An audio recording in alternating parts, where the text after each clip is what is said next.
باللہ من الشیطان اللعین الرجیم بسم اللہ الرحمن الرحیم الحمد للہ رب العالمین والعاقبۃ للمتقین ثم الصلاة والسلام علی اشرف الانبیاء والمرسلین سیدنا و مولانا ابی القاسم محمد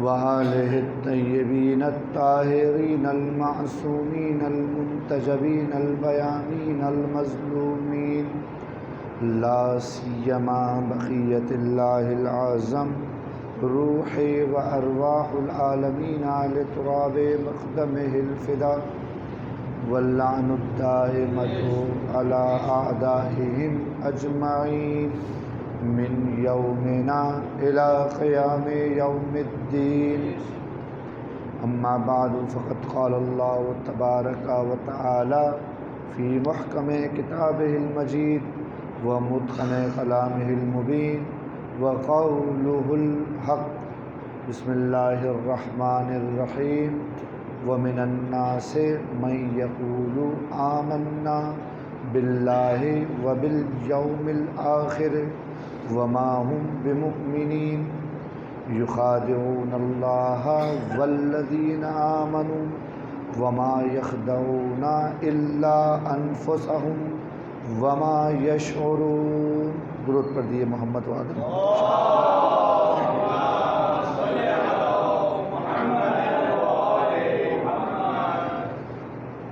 منافقین کے کردار کے حوالے سے آپ کی خدمت میں گفتگو چل رہی تھی، اور گفتگو اس منزل پر آئی تھی کہ منافقین جب اپنے آپ کو دوسرے مسلمانوں سے ممتاز کرتے تھے تو اپنے آپ کو عقل مند، دانا اور دوسرے مسلمانوں کو، مخلصین کو ابلہ اور صفی سمجھتے تھے۔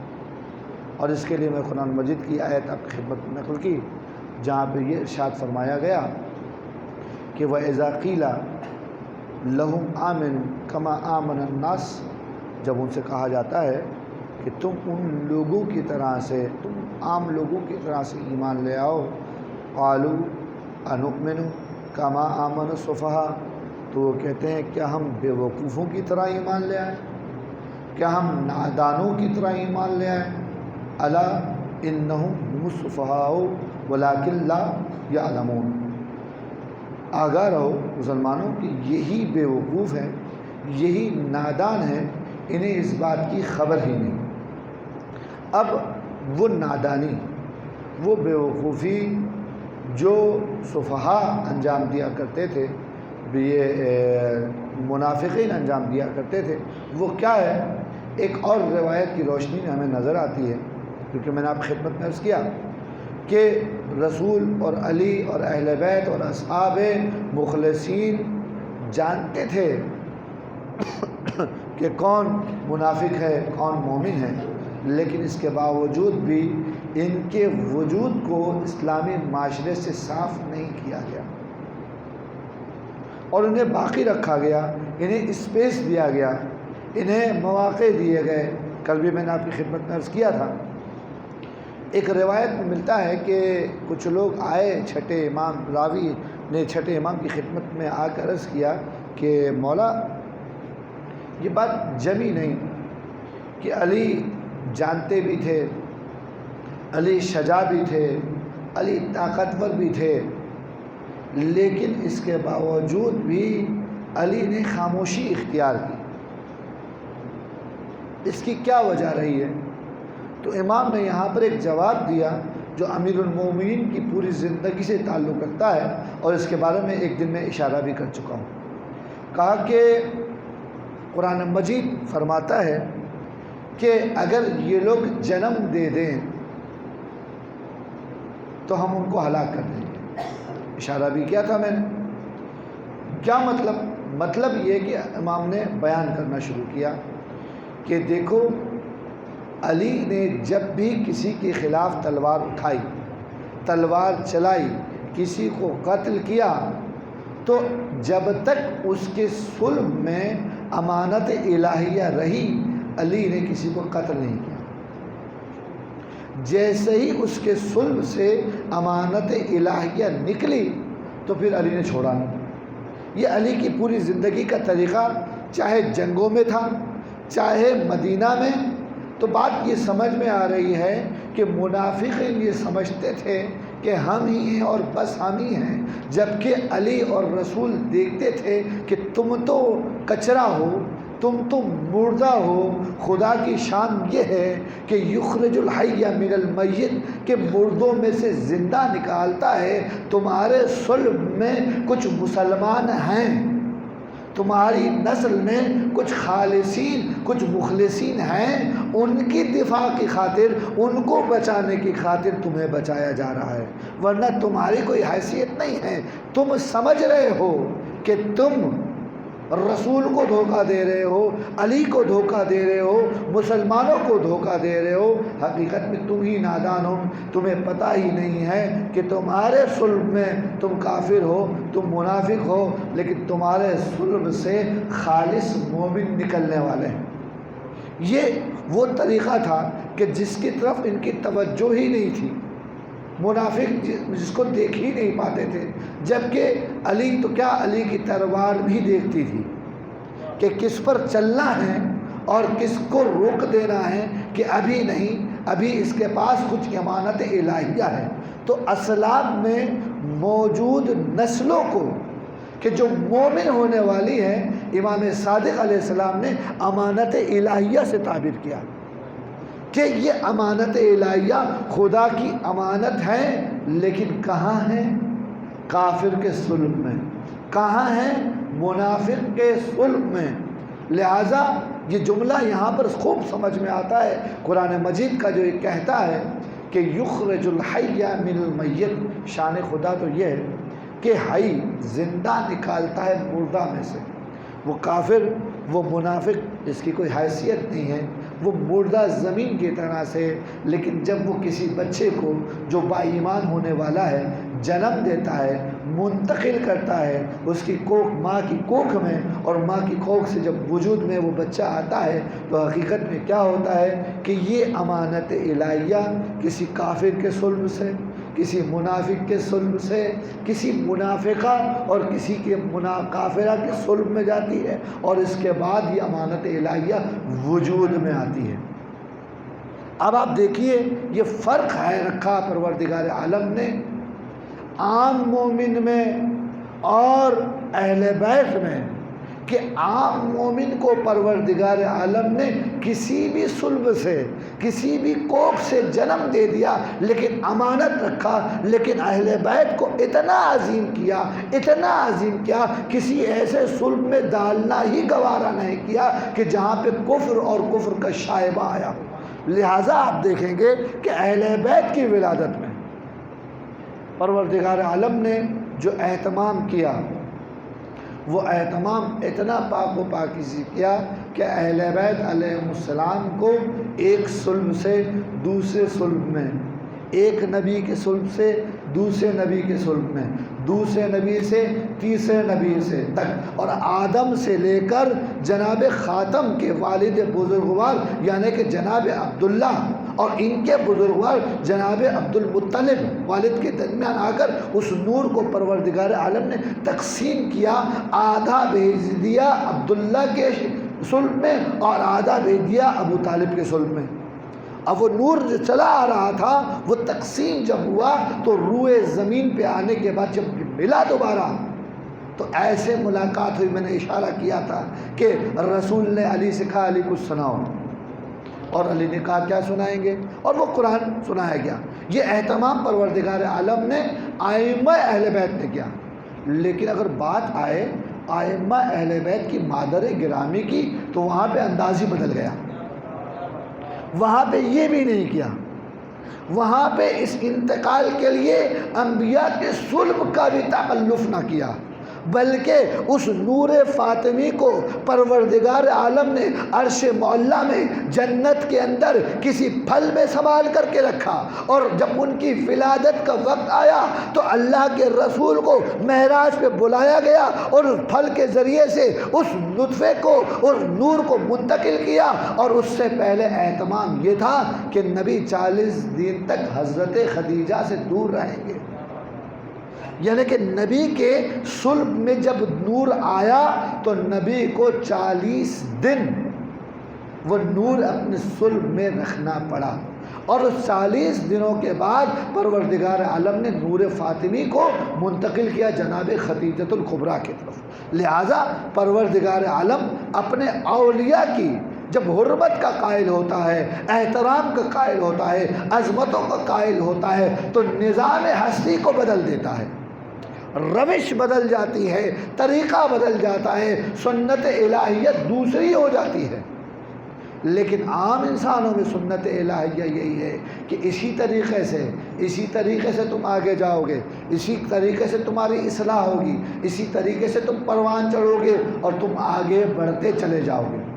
تاریخ شاہد ہے کہ میں نے آپ کی خدمت میں عرض کیا تھا کل جملہ کہ جتنے بھی منافقین تھے ان کے تانے بانے یہود سے ملتے تھے، اور یہود جو تھے یوں سمجھ لیجئے کہ یہود کا بنیادی ترین جو موٹیو اور جو موٹو ہے وہ یہ ہے کہ ہمارا کاروبار چلتا رہے، ہمارا بزنس چلتا رہے، اور آج بھی تبدیل نہیں ہوا۔ اور بزنس مین کسی کا نہیں ہوتا، اپنے منافع کا ہوتا ہے، حتیٰ وہ اپنے خدا کا نہیں ہوتا۔ اگر وہ اپنا منافع دیکھ لے نا تو وہ ان چیزوں میں کہ جن کے اندر محض جو ہے وہ انسان اس کو جو ہے وہ سوشل ورکنگ کے طور پر انجام دیتا ہے، فی سبیل اللہ دیتا ہے، کاروباری وہاں پر بھی کاروبار کی جہاد نکال دیتا ہے۔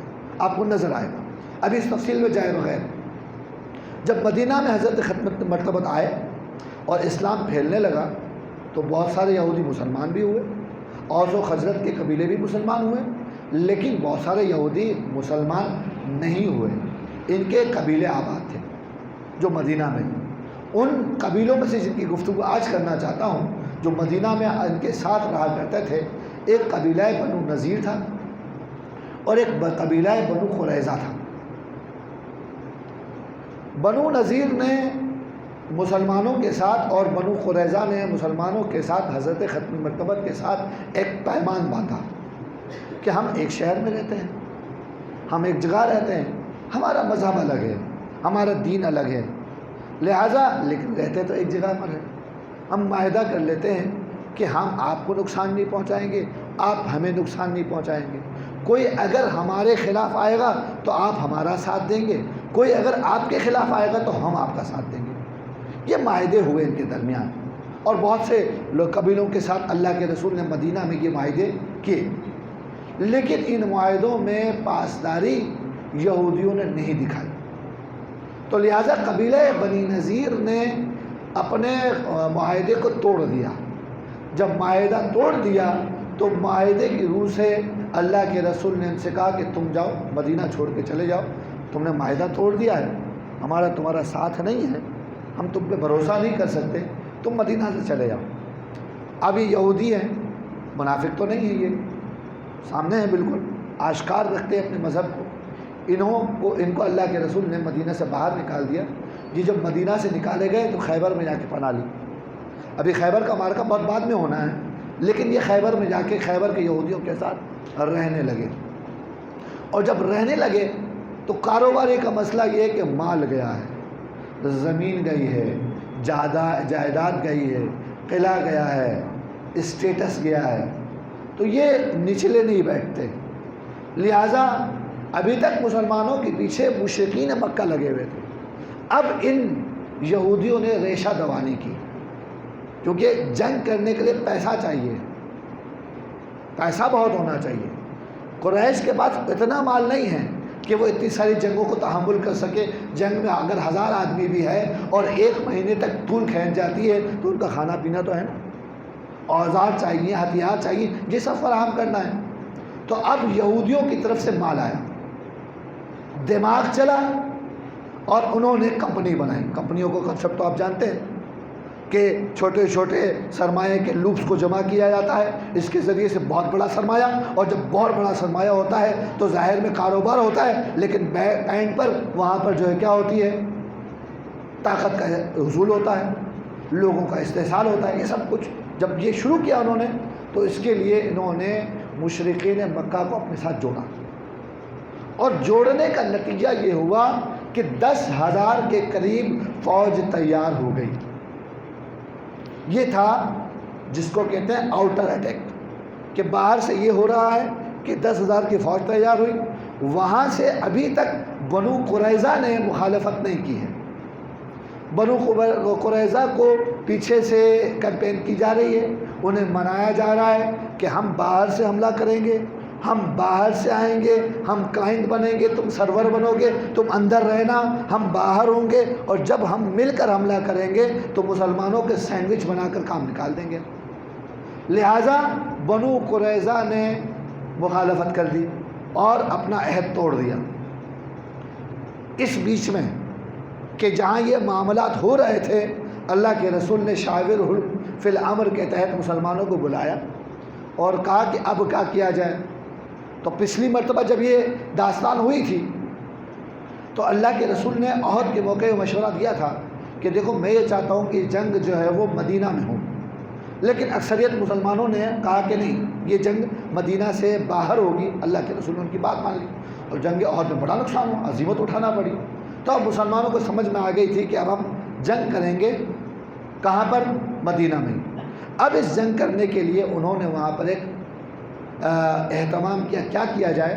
تو جناب سلمان فارسی نے کہا کہ یہاں پر فارس کا ایک طریقہ ہے کہ جب ہم اپنے شہر میں ہوتے ہیں اور دشمن حملہ کرتا ہے تو ہم خندق کھود دیتے ہیں، گڑھا کھود دیتے ہیں تاکہ دشمن ہمارے پاس نہ آ سکے.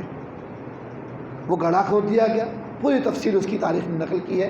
گڑھا کھود دیا گیا، مسلمانوں نے اس گڑھے کو جب مکمل کر دیا تو اب کیا ہوا صورت حال کہ اندر ہیں بنو قریظہ، انہوں نے عہد شکنی کر دی ہے، اور یہ لوگ مسلمان باہر کے لوگوں سے پریشان ہیں اور اندر کے لوگ بھی پریشان ہیں. تو اللہ کے رسول نے لوگوں کو معین کیا کہ آپ جائیے رات کو گشت کیا کیجیے. 500 کی ٹولی رات کو گشت کرتی تھی، ایسا نہ ہو کہ بنو قریظہ شب خون مار دیں. اس دن ایک دن ایسا ہوا 2 ٹولیوں کو آپس میں ایک دوسرے پہ تیر مار دیے. یہ ایک دوسرے پر مسلمانوں نے تیر مارے تو پتہ چل رہا تھا کہ کتنے خوف میں مبتلا ہیں. اب جناب یہ اندر ہو رہا ہے، وہ باہر ہو رہا ہے، خندق کھدی ہوئی ہے. کہتے ہیں کہ بعض روایت میں 15 دن 20 دن 1 مہینے تک مسلمانوں کا یہ محاصرہ رہا. اور اس میں کیا کمال دکھایا، وہاں سے قریش یہود تیر پھینکتے تھے، ان کو مل جاتے تھے، یہ تیر پھینکتے تھے، ان کو مل جاتے تھے، بس تیروں کو تبادلہ ہوتا تھا. اور تقریباً پوری جنگ کا اختتام ہوا تو مسلمانوں کے 6 مارے گئے اور یہود اور مشرکین کے 8 مارے گئے. اور لشکر کی کیفیت کیا تھی، وہ 10,000 لے کر آئے تھے، ان کے پاس 3,000 تھے. اب ایک نقشہ آپ کے سامنے آ چکا ہے. اس بیچ میں 2 ٹیمیں مسلمانوں کے خلاف ہیں، ایک مدینہ میں موجود ہیں، ایک مدینہ سے باہر موجود ہیں. تو منافقین کیا کر رہے ہیں، مسلمانوں کے حوصلے پست ہوئے ہوئے ہیں، ڈرے ہوئے ہیں، سہمے ہوئے ہیں. ایسے میں منافقین آ کے کیا کر رہے ہیں، سنیے ذرا. اب تاریخ کہتی ہے کہ عامر ابن عبد ود کہ جو جنگ عہد میں نہیں آیا تھا، جنگ بدر میں آیا تھا، مسلمانوں کے مقابلے میں زخمی ہو گیا تھا تو عہد میں نہیں آ سکا تھا. اب جب جنگ خندق کی باری آئی، اس جنگ کا دوسرا نام جنگ احزاب بھی ہے کیونکہ مسلمانوں کے خلاف سارے گروہ جمع ہو کر آ گئے تھے تو اسے جنگ خندق بھی کہا جاتا ہے کیونکہ خندق کھودی گئی، سارے سب آئے تھے وہاں پر آ کے تو جنگ احزاب بھی کہا جاتا ہے. تو اس نے 3 یا 5 یا 8 مختلف روایت ہیں، اتنے لوگوں کے ساتھ جا کر خندق پھلانگ دی. خندق کا جو سائز طے کیا گیا تھا، یہ طے کیا گیا تھا کہ کوئی گھوڑا پھلانگ نہ سکے، لیکن تاریخ کہتی ہے کہ کسی جگہ پر دہانہ تنگ رہ گیا تھا، چھوٹا رہ گیا تھا تو خندق پھلانگ گئے تھے. تو کیا مسلمانوں کو نظر نہیں آ رہا تھا، یہ وہاں پر منافقین کی کارروائیاں تھیں. کہ کوئی چھوٹی بات تو نہیں ہے، مسلمانوں نے بڑی محنت کر کے یہ خندق کھودی ہے، اور مقصد یہ ہے کہ دشمن نہ آئے، لیکن منافقین یہاں اپنا کام نکال گئے، اور اپنے عمر ابن عبد ود نے وہ خندق پھلانگ لی، اپنے 3 5 8 جتنے بھی آدمی لے کر آیا، اور مسلمانوں کو دعوت مبارزہ دی۔ اب دعوت مبارزہ دے رہا ہے تو ان سے کہہ رہا ہے مسلمانوں سے، بھائی تم اور تمہارا رسول تو یہی کہتے ہو کہ اگر تم مارے جاؤ گے تو جنت میں جاؤ گے، اور اگر ہمیں مار دو گے تو واصل جہنم کرے، آؤ بھیا کسے جنت کے جانا ہے، یہ کون ہے جو مجھے جہنم بھیج دے؟ ایسے میں یہ وہ آدمی ہے جس کے بارے میں کہا جاتا ہے کہ زمانہ جاہلیت میں رات کے اندھیرے میں اپنے ساتھیوں کے ساتھ یہ سفر پہ جا رہا تھا، تو قذاقوں نے ان پر حملہ بول دیا، اللہ بول دیا، اچانک حملہ کیا تو اس کے سارے ساتھی بھاگ گئے، اور وہ تقریباً 10 کے قریب بہت ہی زبردست قسم کے قذاق تھے، ان لوگوں نے جو حملہ کیا تو یہ اکیلا ڈٹا رہا، شجاعت اس کی مانی ہوئی تھی، اور اس نے اکیلے نے سارے کے سارے قذاقوں کو بھگا دیا، اور اس کے بعد سے اس کا نام پڑ گیا فرسان بلیل، کہ رات کا شہسوار۔ اب یہ مشہور آدمی ہے، کود کے جب آیا ادھر تو اب مسلمان اس میں منافق بھی ہے، اب قصیدے پڑھ رہے ہیں عمر ابن عبد ود کے، کہ بڑا بہادر ہے، 1000 پر بھاری ہے، فرسان بلیل ہے، یہ پڑھنا جنگجو ان لوگوں کے سامنے جن کے پہلے ہی حوصلے پست ہیں، یہ اس کے فضائل پڑھنا، اس کا نتیجہ کیا ہونا ہے کہ مسلمانوں کو نقصان اٹھانا ہے، عزیمت اٹھانی، اور ایسا ہی ہو بھی رہا ہے۔ اور اللہ کے رسول نے کہا کہ بھائی کوئی جاؤ جو اس کو جواب دے، تو علی ابن ابی طالب کھڑے ہوئے، کہا تم نہیں بیٹھو، موقع دے رہے ہیں، ایسا نہ ہو کہ جلدی میں علی چلے جائیں، بعد میں مسلمان کہیں کہ ہمیں موقع نہیں ملا، کہا تم ٹھہر جاؤ، دوبارہ کہا کوئی ہے، کوئی نہیں کھڑا ہوا، علی کھڑے ہوئے، تیسری مرتبہ کہا کوئی ہے، کوئی نہیں کھڑا ہوا، علی کھڑے ہوئے، کہا کہ ٹھیک ہے علی تم جاؤ۔ تو جانے سے پہلے اللہ کے رسول نے 2 اہتمام کیے، علی کے سر پہ اپنا امامہ رکھا، اور یہ جملہ کہا کہ برز الایمان کلہ الی الکفر بلکہ الی الشرک کلہ، پورا ایمان، کل ایمان کل کفر کی طرف جا رہا ہے۔ بڑی عجیب بات ہے کہ یہ جو مصدر ہوتا ہے نا، مصدر کسی شخصیت کے بارے میں استعمال نہیں ہوتا۔ مثال کے طور پر آپ میں اگر شجاعت پائی جاتی ہے تو میں آپ کو نہیں کہوں گا کہ آپ شجاعت ہیں، کیا کہوں گا؟ آپ شجاع ہیں۔ آپ میں اگر سخاوت پائی جاتی ہے تو میں یہ نہیں کہوں گا کہ آپ سخاوت ہیں، بلکہ کیا کہوں گا کہ آپ شجاع ہیں، آپ سخی ہیں۔ یہی استعمال اس طرح سے ہوتا ہے۔ تو علی کے بارے میں کہنا یہ چاہیے تھا کہ مکمل مومن جا رہا ہے،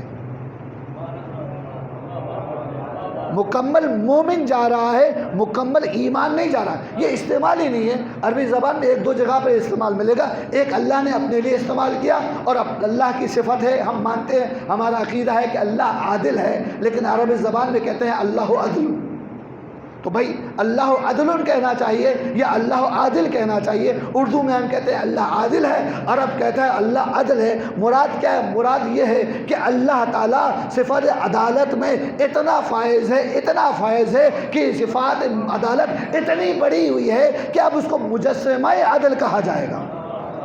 علی ابن ابی طالب ایمان کے اس درجے پر فائز ہے، اس درجے پر فائز ہے، اس درجے پر فائز ہے۔ اب علی کو مومن کامل نہیں کہا جائے گا، بلکہ علی کو کل ایمان کہا جائے گا۔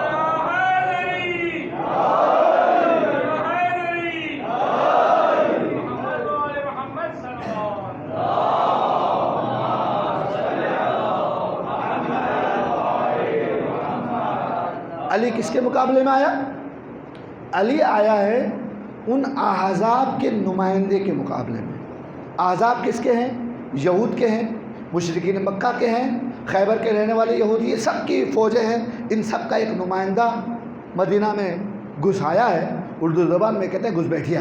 اب یہ گھس بیٹھیا، اس کے مقابلے میں علی کو بھیجا جا رہا ہے، تو علی تو بن گئے ایمان، کل ایمان، لیکن جو سارے کافروں کا مجموعہ ہے ان میں کون کون ہیں؟ 2 قسم کے لوگ ہیں۔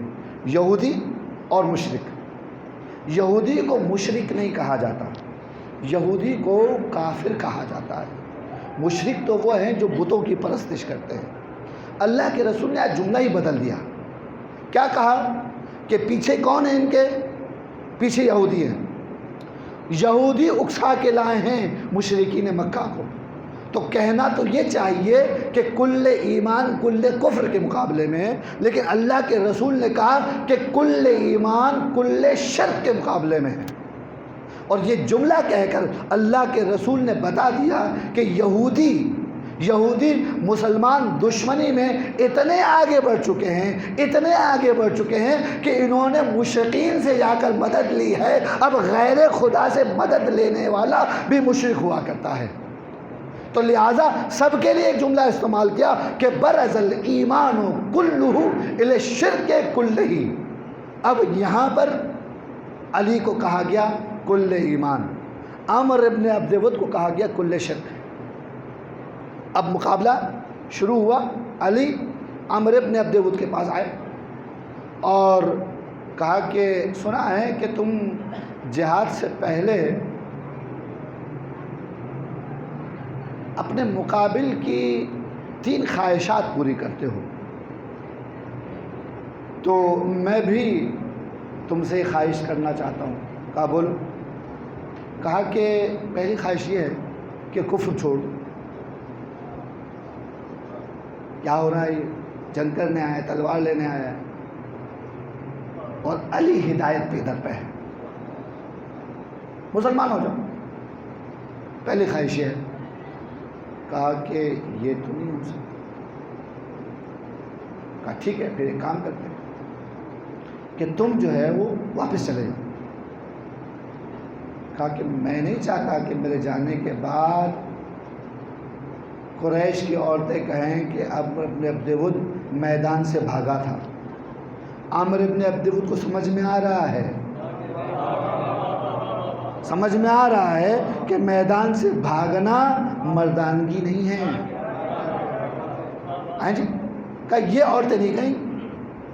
کہا ٹھیک ہے، تو ایک کام کرتے ہیں، میں تمہیں دعوت جنگ دیتا ہوں، تم مجھے دعوت جنگ دو، یک طرفہ نہیں ہوگا. تو کچھ اور گفتگو ہوئی. کہا کہ دیکھو تم بڑے اچھے انسان ہو. علی سے کہہ رہا ہے عمر ابن عبد ود، میں نہیں چاہتا ہوں کہ تم جیسے کریم کو میں قتل کروں. میری تمہارے باپ سے بڑی اچھی دوستی تھی، پرانی رفاقت ہے میری تمہارے باپ سے. میں تم جیسے کریم کو قتل کرنا نہیں چاہتا، کیونکہ ابھی تک تو جنگیں ہو چکی ہیں، بدر ہو گئی ہے، احد ہو گئی ہے، علی کا ڈنکا بج رہا ہے، علی کا ڈنکا بج رہا ہے. اور یہ بھی نہیں پتا ابھی تاریخ میں کہ جو جنگیں اور بدر میں زخمی ہوا تھا کس کی تلوار سے ہوا تھا. کیا پتا علی کی تلوار سے ہوا. کہ تمہارے باپ سے میرے دوستانہ تعلقات تھے، میں جنگ نہیں کرنا چاہتا. کہا کہ میں بھی یہی چاہتا ہوں، جنگ نہ ہو، لیکن جب تک تم حق کے مخالف رہو گے تو مجھے تمہارے مقابلے میں آنا پڑے گا. اب یہ مکالمہ بہت ہی آپ سمجھ لیجیے کہ ایسا لگ رہا ہے کہ ٹیبل تو ہو رہی ہے. تلوار ہاتھ میں اٹھائے ہوئے لوگوں کا مزاج یہ نہیں ہوتا ہے. مرنا مارنے کی بات ہوتی ابے تبے ہو رہا ہوتا ہے نا. جب آپ کا بھی جھگڑا ہو جائے نا تو یہ گفتگو ہوتی ہے، یہ انداز گفتگو ہوتا ہے، سمجھایا جا رہا ہے. اور وہ بھی بہت کول ہے، یہ بھی بہت کول ہے، ایک دوسرے کو سمجھا رہے ہیں. بات شروع ہوئی، مبارزہ شروع ہوا. جابر ابن عبداللہ انصاری کہتے ہیں کہ عمر ابن عبد ود نے وار کیا جو علی کی زرہ میں پیوست ہو گیا. تلوار نکالی اور اس کے بعد تاریخ کہہ رہی ہے کہ کچھ نظر نہیں آیا. میں نے آپ کی خدمت میں ایک واقعہ پہلے بھی نقل کر چکا ہوں. اسی بیچ میں دیکھنے والوں نے دیکھا کہ علی عمر ابن عبد ود پر غالب آ گئے اور بہت اچھا موقع ہے کہ اس کا سر قلم کر سکتے ہیں، لیکن پیچھے ہٹ گئے. کسی نے اللہ کے رسول سے کہا کہ علی دیکھیں کیا کر رہے ہیں. کہا علی کو آنے تو پوچھ لینا. خلاصہ جابر کہتے ہیں کہ ہمیں کچھ نظر نہیں آیا، گرد اٹھ رہی تھی. جب گرد بیٹھی تو علی کو ہم نے دیکھا کہ علی عمر ابن عبد ود کے سر کے ساتھ تشریف لا رہے ہیں. یہاں بے اللہ کے رسول کے پاس واپس آئے. تو ایک جملہ اللہ کے رسول نے علی کے جاتے ہوئے کہا تھا. وہ کیا کہا تھا کہ برز الایمان کلہ الی الشرک کلہ. ایک جملہ اللہ کے رسول نے علی کے آنے کے بعد کہا, اور یہ کیا کہا کہ ضربت علی یوم الخندق افضل من عبادت ثقلین. علی کی ایک ضربت خندق کے دن ثقلین کی عبادت سے افضل ہے. ثقلین کون ہیں؟ ایک طرف تمام جن, دوسری طرف تمام انسان. تمام انسانوں میں تمام عابدین, تمام عابدون میں تمام انبیاء, حضرت آدم, ابراہیم, نوح, عیسیٰ, موسیٰ, یوسف, یونس. کون سا نبی ہے جو ثقلین میں شامل نہیں ہے؟ ان کی عبادت کتنی بڑی ہے, کتنی اعلیٰ ہے. ان انبیاء کی عبادت ایک طرف, سارے اولیاء کی عبادت ایک طرف, سارے انسانوں کی عبادت ایک طرف. ان سب کو جمع کر دو اور اس کے بعد علی کا ایک ضربت دیکھو.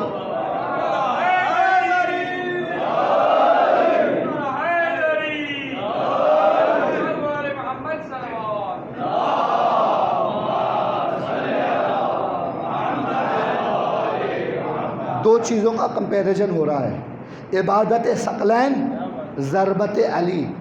ایسا ہی ہے نا, عبادت ثقلین, ضربت علی. ثقلین جو کرتے ہیں وہ پناہی عبادت کے لیے ہے, اس میں غیر عبادت نہیں ہوتی. علی جو چلا رہے ہیں نا وہ عبادت کے لیے نہیں بنا. علی کی جو ضربت ہے, وہ جو تلوار چلی ہے, تلوار کا چلانا عبادت کب ہوتا ہے؟ مجازن تو ہو سکتا ہے, افکار کے مطابق تو ہو سکتا ہے. تو اللہ کے رسول یہ بتلا رہے ہیں کہ علی کی جو تلوار چلی ہے وہ تلوار کا چلنا محض گردن کا کٹنا نہیں تھا, بلکہ تلوار کا چلنا قربتاً الی اللہ تھا. اور یہ تلوار کا چلنا جب قربتاً الی اللہ گئے بنا تو غیر عبادت ایسی عبادت بنی کہ عبادتوں سے زیادہ افضل ہو گئی.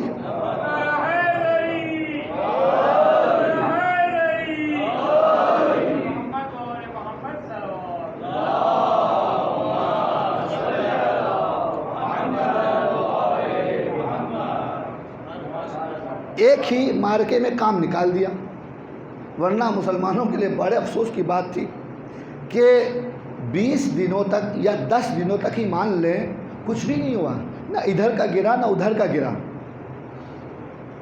یہ کیسی جنگ ہے, یہ کیسی جنگ ہے کہ جس میں پوری جنگ, ایک طرف 3000 کا لشکر, ایک طرف 10,000 کا لشکر, اور پوری جنگ کو قابو میں کرتا ہے ایک علی. اب اس حالات میں آپ دیکھ لیجئے کہ مسلمانوں کے حوصلے کیسے ہیں.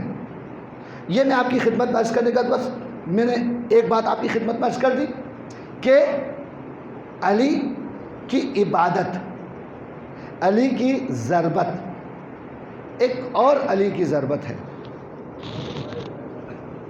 یہ ضربت تلوار کی تھی, اور ایک اور علی کی ضربت ہے کربلا میں, جو زبان کی ضربت ہے.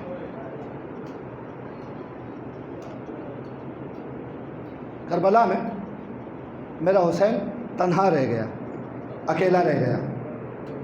جب اکیلا رہ گیا نا تو آواز استغاثہ بلند کی,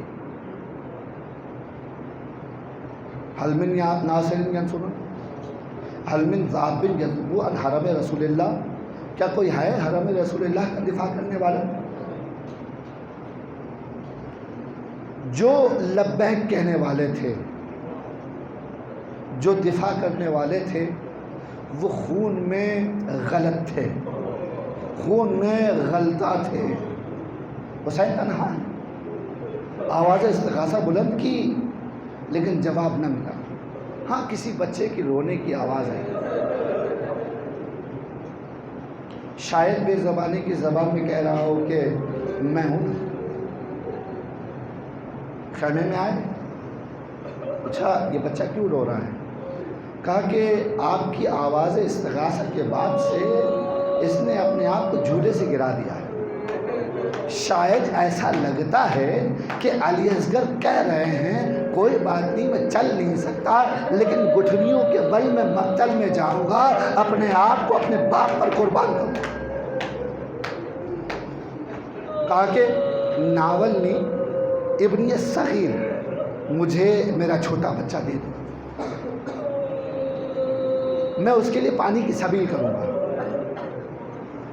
رباب سے علی اصغر کو لیا، رباب کو وعدہ کیا کہ بچے کو پانی پلانے لے رہا ہے۔ وعدہ یاد رکھیے گا، ساقی کوثر کا وعدہ ہے، ساقی کوثر کے فرزند کا وعدہ ہے، اور وہ بھی پانی پلانے کا وعدہ ہے۔ بچے کو لے کر گئے، مقتل میں لے گئے اور کہا کہ تم مجھے پانی نہیں پلاتے تو نہ پلاؤ، لیکن اس کی ابنی صغیر، میرے اس چھوٹے بچے کو تو پانی پلا دو۔ اما ترونا کیف یتلذا، کیا تم دیکھتے نہیں ہو کیسے یہ تلذی کر رہا ہے؟ تلذی سمجھتے کسے کہتے ہیں؟ تلذی کا مطلب یہ ہے کہ جب مچھلی جس کا جیون پانی ہوتا ہے، اس مچھلی کو جب پانی سے نکال لیتے ہیں نا تو بے آب کی مچھلی میں بڑی طاقت ہوتی ہے۔ جب طاقت ہوتی ہے نا تو زمین سے اپنے آپ کو اوپر لے جاتی ہے، گر جاتی ہے، اچھلتی ہے، اپنی ساری طاقت لگا دیتی ہے کہ پانی مل جائے۔ جب پانی نہیں ملتا نا تو پھر مچھلی زمین پر ہی کروٹیں بدلتی ہے، پہلو بدلتی ہے، کبھی اس پہلو جاتی ہے، کبھی اس پہلو جاتی ہے۔ جب یہ طاقت بھی ختم ہو جاتی ہے نا تو مچھلی اپنا منہ بند کرتی ہے اور کھولتی ہے۔ یہ کیفیت یہ ہے کہ پیاس کی شدت غالب ہے، آخری وقت آ چکا ہے، نزاع کا موقع ہے۔ حسین کہہ رہے ہیں اما ترونا کیف یتلذا، ارے تم دیکھتے نہیں کہ میرا بچہ کیسے پیاس سے مرا جا رہا ہے۔ اجرکم اللہ، خدا کوئی غم نہ دے سوائے غم اہل بیت کے۔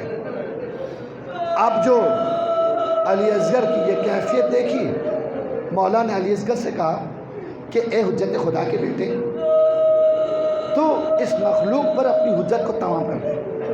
جناب علی اصغر نے یہ جملہ سن کر، ششماہا علی اصغر ہے، ارے سوکھی زبان کو نکال کر جب ہونٹوں پہ پھیرا تو وہ دشمن کے وہاں پر کوہرام برپا ہو گیا۔ ارے صفوں میں کوہرام برپا ہو گیا۔ ارے دشمن گفتگو کرنے لگے، ارے ہم کیا کر رہے ہیں؟ ایک مرتبہ ابن سعد نے حرملہ کو بلایا، حرملہ اختا کلام الحسین، تو حسین کے کلام کو بند کر دے۔ اب سن لیجئے گا، عربی زبان میں، عربی کلچر کے مطابق تیر جب چلایا جاتا ہے، تیر کا کام ذبح کرنا نہیں ہوتا، تیر کا کام پیوست ہونا ہے، زخمی کرنا ہے۔ تیر کبھی ذبح نہیں کرتا، تیر ہو جاتا ہے پیوست۔ ذبح کرنے کے لیے چاقو استعمال کیا جاتا ہے، تلوار استعمال کی جاتی ہے، لیکن تیر کو استعمال نہیں کیا جاتا۔ تاریخ کہہ رہی ہے کہ حرملہ نے 3 شعبہ تیر لگایا جس سے درختوں کو گرایا جاتا ہے، اونٹوں کو نہر کیا جاتا ہے۔ ایک مرتبہ تیر کو کھینچا، نشانہ لیا، ابن سعد سے پوچھا میرے نشانے کی زد پر باپ بھی ہے، بیٹا بھی ہے، کس کو نشانے پر لوں؟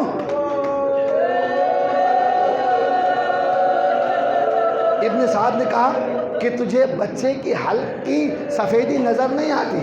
ایک مرتبہ ظالم نے وہ 6 شعبہ تیر نکالا اور چلایا تو روایت یہ کہتی ہے فَذُبِحَ الطِّفْلُ مِنَ الْأُذُنِ إِلَى الْأُذُنِ، آئے بچہ ایک کان سے دوسرے کان تک ذبح ہو گیا۔ اجرکم اللہ، خدا کوئی غم نہ لے سوائے غم اہل بیت۔ ماں فاطمہ آپ کو اجر دیں گی، مولا حسین اجر دیں گے۔ اب حسین کی مصیبت اب شروع ہوتی ہے، اور رباب سے وعدہ کیا ہے بچے کو پانی پلائیں گے۔ ایک مرتبہ بچے کا خون حسین کے گویا ہچلو میں آ گیا۔ حسین کو سمجھ نہیں آ رہی ہے کہ آسمان پر پھینکیں، زمین پر پھینکیں۔ انکار آسماں کو ہے، راضی زمین نہیں۔ اصغر تیرے خون کا ٹھکانہ کہیں نہیں۔ ایک مرتبہ اصغر کا خون حسین نے اپنے چہرے پر لگایا، بچے کو ابا کے دامن میں لیا اور مقتل ہر شہید کی طرح اس بچے کو خیموں کی طرف لے جانے لگے۔ اب جو قدم اٹھائے نا، خیمے کے دروازے پر ایک معظمہ، نقاب پوش معظمہ کو دیکھا، اس کو دیکھا، پیچھے آ گئے۔ پھر آگے بڑھے، پھر معظمہ، پھر پیچھے آ گئے۔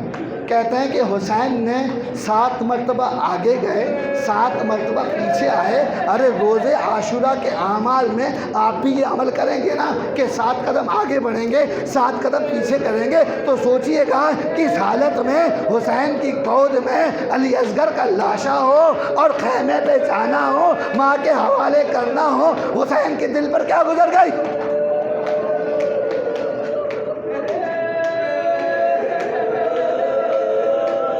ایک قبر کھولی، علی اصغر کو قبر میں دفن کر دیا۔ کربلا کا یہ پہلا لاشا ہے جو حسین نے زمین میں دفن کیا۔ شاید مولا یہ چاہتے ہوں کہ میرے بچے کے سر اور بدن میں جدائی نہ ہو، شاید غرض یہ رہی ہو کہ بچوں کو سموں کی ٹاپوں سے کچلا نہ جائے، شاید غرض یہ رہی ہو، چھوٹا ہی تو بچہ ہے، اس کی قبر کھودی جا سکتی ہے۔ حسین نے وہ قبر کھود دی، ننھی سی قبر کھود کر اصغر کو گاڑ کر حسین اٹھ کھڑے ہوئے دامن کو جھاڑ کر۔ مصیبت سن لی نا، اجرکم اللہ، آپ مصاب ہوئے، لیکن بات یہاں رکی نہیں۔ عصر عاشور جب سروں کو نیزے پر بلند کیا جا رہا تھا تو بڑے بڑے سردار لپک رہے تھے کہ ہمیں سر ملے، ہمارے نیزے پہ سر ہو۔ ایک ایسا بھی تھا کہ جس کو سر نہیں ملا، ابو ایوب غنوی کے ہاتھ میں کوئی سر نہیں ملا۔ یہ نیزہ برداروں کا سردار تھا، یہ حل برداروں کا سردار تھا۔ اس نے کہا کہ مجھے بھی کوئی سر لا کر دو۔ کہا کہ سر تو کوئی نہیں ہے۔ کسی نے کہا کہ مقتل میں حسین نے قبر بنائی تھی، ایک بچے کو گاڑ دیا تھا۔ کہا معلوم کرو کہاں قبر ہے؟ کہا معلوم نہیں قبر کہاں ہے، بس یہ اندازے سے بتا سکتے ہیں کہ اس علاقے میں قبر موجود ہے۔ کہا ایک کام کرو، اپنے نیزے برداروں کو لیا، ایک صفے مرتب کی اور کہا کہ تم لوگ اپنے نیزے کو کربل کی زمین پر مارتے چلو، اور زمین پر نیزہ مارو، باہر نکالو، نیزہ مارو، باہر نکالو۔ ارے نیزہ جب جب چلتا تھا نا، نیزہ کربل کی زمین پر نہیں چلتا تھا، رباب کے سینے پر چلتا تھا۔ ایک مرتبہ ایک نیزہ چلا، نیزہ جب باہر آیا نا تو رباب کا دل بھی باہر آ گیا۔ ارے ننھے علی اصغر کا سر قلم کیا، نیزے پہ بلند کیا۔